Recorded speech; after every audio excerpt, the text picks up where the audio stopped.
आपका एक बार फिर बहुत बहुत स्वागत है जॉब तक चैनल पर। और आज हमारी क्लास 3 है बिजनेस स्टैटिक्स की। और ये जो क्लास है वो हम लोग लेके चल रहे हैं पीजीटी, टीजीटी और जीआईसी, इस तरह के जो एग्ज़ाम जो अलग अलग स्टेट कराते रहते हैं। तो उसी सीरीज को जो है क्लास 3 के रूप में लाए हैं। इससे पहले भी 2 वीडियो आ चुके हैं, उसको भी आप जो है देख सकते हैं तो और अच्छा बढ़िया समझ में आएगा, क्रिम्स समझ में आएगा। ठीक, चलिए तो क्लास को स्टार्ट करते हैं। क्लास 3 में हम लोग आज देखने वाले हैं सांख्यिकी का क्षेत्र। सांख्यिकी का क्षेत्र मतलब कि सांख्यिकी का जो स्कोप है उसको हम लोग आज स्टडी करेंगे। इससे रिलेटेड काफ़ी क्वेश्चन आते हैं आपको। यहाँ पर सबसे पहले जो क्षेत्र में आपको देखने को चीज मिलती है वो मिलती है सांख्यिकी की विषय सामग्री, यानी कि सब्जेक्ट मैटर क्या है, कौन कौन। भाई क्षेत्र का मतलब ये है कि किस किस जगह पर ये सांख्यिकी आपकी प्रयोग होगी। ठीक है, तो दरअसल यहाँ पे हमने जो कंटेंट तैयार किया है उसमें क्या है, पहला आपका है सांख्यिकी की विषय सामग्री। तो विषय सामग्री को लेकर अगर बात करें तो पहला हमें देखने को मिल रहा है सांख्यिकी विधियां कौन कौन सी हो सकती हैं। सांख्यिकी विधियां यानी टूल्स कौन कौन से हो सकते हैं, मेथड कौन कौन से हो सकते हैं। ठीक है, क्योंकि अपन पहले वाले वीडियो में अपन बात चर्चा कर चुके हैं कि जो सांख्यिकी होती है वो सूचनाओं को, जो आपके इंफॉर्मेशन होती है उसको जब हम नंबर में एक्सप्रेस करते हैं, यानी कि सूचनाओं को जो है आप अंकों के साथ व्यक्त करते हैं। ठीक है, तो फिर वो सांख्यिकी का रूप जो है उसमें आता है। अब यहाँ पे वही बात है कि आप उसको कैसे, किस तरह से, कौन कौन सी वो विधियां जिससे वो सांख्यिकी उसमें जाएगा, निष्कर्ष तक पहुंचेगा। तो इसमें जनरली क्या होता है, संग्रहण। क्या संग्रहण यानी कि कलेक्शन। इस आप सबसे पहले क्या करेंगे, डेटा को कलेक्ट करेंगे। डेटा को कलेक्ट करने का मतलब ये होता है कि जिस सूचना को आप अंकों के रूप में व्यक्त करना चाहते हैं, जिस सूचना को अंकों के रूप में व्यक्त करना चाह रहे हैं, उसके लिए आप अंकों के अरेंजमेंट, अब जैसे आप चाह रहे हैं कि किसी विद्यालय में या किसी कॉलेज में या डिग्री कॉलेज में या जहाँ भी यूनिवर्सिटी में कहीं भी आप जानना चाहते हैं कि जितने भी स्टूडेंट हैं उनमें से खेल के प्रति रुझान किनका है, इस तरह का डेटा आपको चाहिए। तो इसके लिए आपको नंबर पे ही तो ना कि बीकॉम के इतने बच्चे हैं खेलने वाले, एमकॉम के इतने हैं, बीएससी के इतने हैं, या किसी और डिपार्टमेंट के, तो उनको नंबर में कलेक्ट करेंगे। तो कलेक्शन हो गया। कलेक्शन के बाद फिर क्या होता है बताओ, कलेक्शन के बाद क्या होता है, वर्गीकरण। क्या वर्गीकरण यानी कि क्लासिफिकेशन। क्लासिफिकेशन की अगर अपन बात करें तो इसका मतलब ये होता है कि आप अपने डेटा को उसके नेचर के हिसाब से अलग अलग कर देते हो। कई प्रकार से वर्गीकरण कर सकते हैं आप, एज वाइज भी बांट सकते हैं, मेल फीमेल के हिसाब से भी उसको अलग कर किया जा सकता है, शहरी और ग्रामीण के हिसाब से भी अलग कर सकते हैं आप। क्लासेस, ग्रेजुएशन मान लीजिए 2 प्रकार के आपको केवल बनानी है, ग्रेजुएशन का एक अलग फोल्डर बन गया और एक बन गया जो है पीजी वाला, पोस्ट ग्रेजुएशन। तो इस तरह से वर्गीकरण की। अब वर्गीकरण करने के बाद फिर होता है प्रस्तुतिकरण यानी कि प्रेजेंटेशन। प्रेजेंटेशन हो गया। प्रेजेंटेशन का मतलब हो गया कि आपने जो वर्गीकृत किया उस पूरे डेटा को एक क्रम से कहीं टेबल बना के या किस तरह से आप प्रेजेंट करें कि वो माइंड में एकदम सेट हो जाए, सुंदर दिखने लगे, सही ढंग से समझ में आ जाए, अनुसंधान करता हूँ। इसके बाद का जो काम है, जब प्रस्तुत हो जाएगा फिर क्या होगा, उसका एनालिसिस, विश्लेषण होगा, उसके बारे में पूरा खंगाला जाएगा, इंफॉर्मेशन निकाली जाएगी और उसके बाद फिर आपको निर्वचन करना है, यानी फाइनल निष्कर्ष तक पहुंचना है, फाइनल रिजल्ट तक पहुंचना है। ठीक है, तो ये चीज और डिटेल में पहले वाली वीडियो में हम डिस्कस कर चुके हैं, लेकिन ये सांख्यिकी विधियां हैं, इसके अंतर्गत हम डेटा को कलेक्ट करते हैं। इसके बाद अगली जो चीज आती है वो आती है विवरणात्मक सांख्यिकी। इसको इंग्लिश में बोलते हैं डिस्क्रिप्टिव स्टैटिक्स। तो डिस्क्रिप्टिव स्टैटिक्स में है क्या, समझने की कोशिश कीजिए। इसमें सीधा सीधा सा है, आप समंकों का बिल्कुल जीरो से उनको स्टडी करते हो, यानी उनकी मौलिक गुणों का स्टडी करते हैं आप इसमें। उनके मौलिक गुण, उनके जो मौलिक गुण हैं उनको स्टडी करते हो आप, यानी कि उनकी जो फंडामेंटल क्वालिटीज होते हैं उनको आप स्टडी करते हैं, मौलिक गुण। और इनका प्रयोग किया जाता है कि आप किस तरह से फाइनल निष्कर्ष तक पहुंचे। निष्कर्ष तक पहुंचने के लिए इन गुणों का अध्ययन किया जाता है, तो मौलिक गुणों का अध्ययन इसके अंदर है। इसके बाद फिर आता है निष्कर्षात्मक। यहाँ पे आपका रिजल्ट निकलेगा। यहाँ पर पहले डेटा आ गया, डेटा आने के बाद फिर उसके बारे में जानकारी पूरी हो गई आपको, मौलिक गुण वगैरह उसके सब एकदम क्लियर। इसके बाद फिर निष्कर्षात्मक सांख्यिकी आएगी। यहाँ पर वो विधियां प्रयोग की जाती हैं, वो विधियां यहाँ प्रयोग की जाती हैं जिनसे निष्कर्ष निकलता है। जैसे कि हाइपोथेसिस यहीं बनेगी। हाइपोथेसिस, हाइपोथेसिस मतलब परिकल्पना, परिकल्पना यहीं बनेगी। परिकल्पना, परीक्षण, सार्थक परीक्षण, सार्थक परीक्षण, ये सिग्निफिकेंट जो होते हैं वो इसी के अंदर आए। निष्कर्ष, हाइपोथेसिस क्या होती है समझ लीजिए 2 मिनट। हाइपोथेसिस का मतलब ये होता है कि आपने कोई अनुसंधान कार्य शुरू किया, कोई रिसर्च शुरू की, किसी भी काम के लिए डेटा कलेक्ट किया। डेटा जब हम कलेक्ट करते हैं तो डेटा को कलेक्ट करने से पहले ही हमारा एक ऑब्जेक्टिव होता है, एक उद्देश्य होता है जिसके लिए हम डेटा कलेक्ट कर रहे हैं, ठीक है। अब डेटा कलेक्ट करने के बाद हमें ये जानना जरूरी है कि हमारी हाइपोथेसिस क्या है, मतलब हमें परीक्षण करना क्या है, हम जो डेटा कलेक्ट कर रहे हैं वो क्यों कर रहे हैं, उसका उद्देश्य क्या है। तो उद्देश्य के आधार पे हम लोग हाइपोथेसिस बनाते हैं। मतलब मान लिया कि इस तरह से कुछ कहीं पर कोई बीमारी हो गई और वहां पे वैक्सीन लगाई जा रही थी, समझ लीजिए।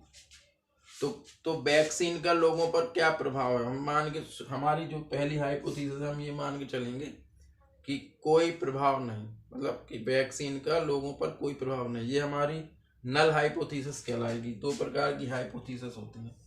एक होती है नल हाइपोथेसिस, ठीक है, जो हम शुरू से जो है उसको 0 मान के चलते हैं, 0 मान के चलते हैं, ठीक है। एक होती है वैकल्पिक, क्या, वैकल्पिक, अल्टरनेटिव हाइपोथेसिस। एक हो गई आपकी नल हाइपोथेसिस, दूसरी हो गई आपकी वैकल्पिक। नल हाइपोथेसिस जो होती है वो स्टार्टिंग में 0 होती है, मान के चलते हैं कि ऐसा नहीं हुआ या ऐसा हुआ। अब उसको गलत, अगर वो एक्सेप्ट हो गई तो वैकल्पिक आएगी नहीं, अगर वो एक्सेप्ट नहीं हुई तो वैकल्पिक अपने आप ऑटोमेटिक एक्टिव हो जाएगी, ठीक है। तो ये हाइपोथेसिस वगैरह हैं, सार्थकता परीक्षण हैं, इस तरह के जो टेस्ट होते हैं वो सब निष्कर्षात्मक सांख्यिकी में लगते हैं। इसके बाद फिर अगली चीज जो आती है वो आती है व्यवहारिक सांख्यिकी। क्या आती है फिर? व्यवहारिक सांख्यिकी, इसको बोलते हैं हम लोग एप्लाइड स्टैटिस्टिक्स। क्या है, बोलो, एप्लाइड स्टैटिस्टिक्स। एप्लाइड स्टैटिस्टिक्स बहुत ही सिंपल सा, इसको एप्लाइड, आपके पास पहले से ही बहुत सारे सिद्धांत हैं। इस पर थोड़ा सा और चर्चा होगी अभी, क्योंकि ये टॉपिक इतना आसानी से सीजन में नहीं आती है। इस पर थोड़ा सा और ये अलग कोई वीडियो आगे देखने मिल सकता है। व्यवहारिक सांख्यिकी का जो मीनिंग है वो है एप्लाइड स्टैटिस्टिक्स, मतलब कि पहले से जो सिद्धांत बन चुके हैं, पहले से